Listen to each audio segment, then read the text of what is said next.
la télévision du Burkina, améliorer l'accès à l'eau potable et à l'assainissement dans les écoles du Sahel, c'est ce à quoi s'attelle la Croix-Rouge burkinabé et celle espagnole.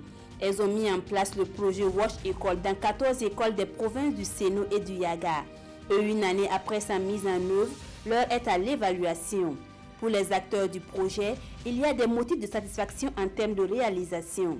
Le projet, qui a coûté plus de 364 millions de francs CFA, a permis la construction et la réhabilitation des latrines et des points d'eau.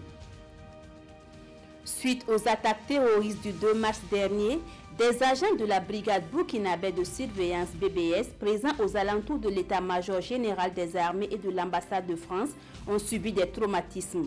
Et les premiers responsables de la société, soucieux du bien-être de leurs agents, ont mis à leur disposition les services d'un psychologue pour leur suivi. Et ce sont une cinquantaine d'agents qui bénéficient de cet appui. Aux États-Unis, 3 explosions au colis piégé ont fait 2 morts et plusieurs blessés en 10 jours à Austin, la capitale texane. La police n'est pas encore certaine des motivations du ou des auteurs de ces crimes.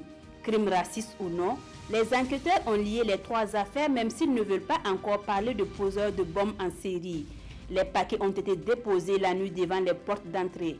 La police n'a pour l'instant aucun suspect en ligne de mire et recommande donc la plus grande prudence.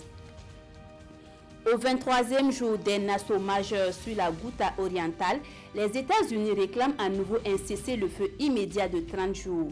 À l'ONU, l'ambassadrice Nikki Haley a menacé le régime syrien d'une intervention si le Conseil de sécurité des Nations Unies n'agit pas en Syrie.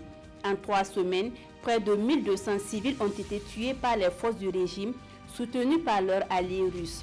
Plusieurs localités de cette banlieue rebelle, assiégées depuis 2013 et désormais morcelées, sont bombardées quotidiennement. Voilà pour ce flash. Merci de l'avoir suivi. L'information revient à 13h avec Godefroy Bazir.